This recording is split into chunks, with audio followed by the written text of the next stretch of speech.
All right, thank you. So I've got about apparently 5 or 6 minutes to say the most useful things I can think of. I'm going to do my best. It was suggested that I distill things down to three items. I think I'll go with 4, and I'll try. I think these are pretty important ones. Some of them are going to sound like, well, you've heard it before, but it's worth re-emphasizing. I think the first is you need to work, depending upon how well you want to do, and particularly if you're starting a company, you need to work super hard. So what does super hard mean?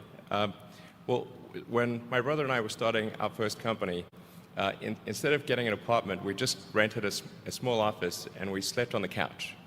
And we showered at the YMCA, and we're so hot up we had just one computer. So the website was up during the day, and I was coding at night.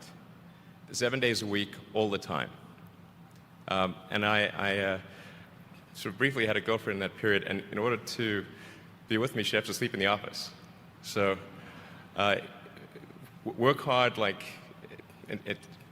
every waking hour. That's the thing I would say, particularly if you're starting a company.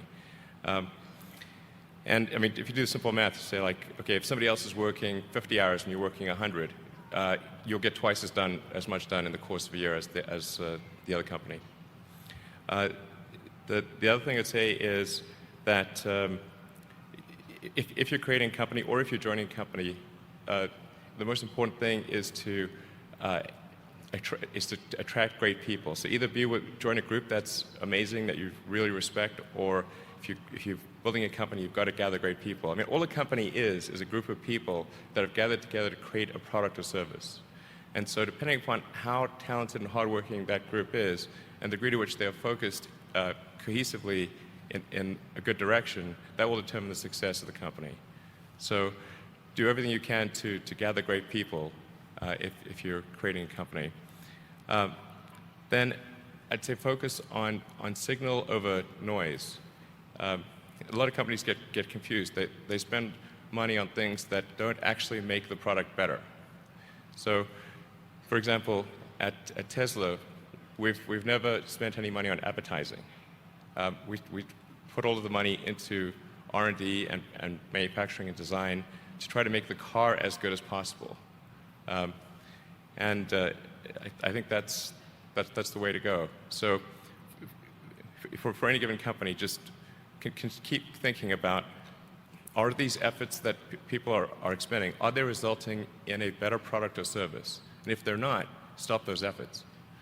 And then the final thing is to sort of don't just follow the trend.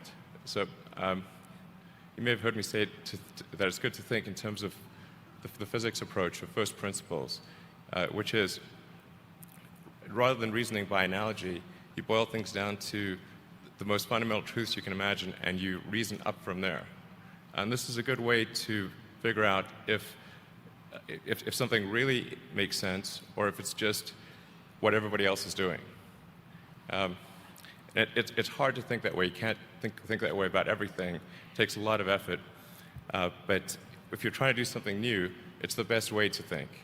And that framework was developed by physicists to figure out counterintuitive things like quantum mechanics. So it's really a powerful method. Anyway, so that's, and then I think that the final thing I would encourage you to do is, now is the time to take risk. You don't have, you don't have kids. Your obligation. Well, sorry, probably don't have kids.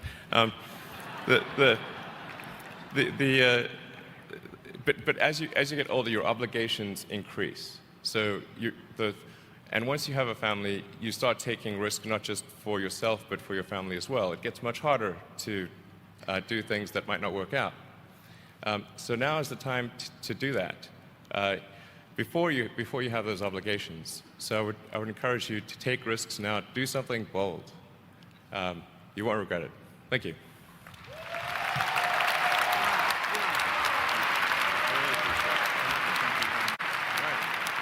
hope that was helpful.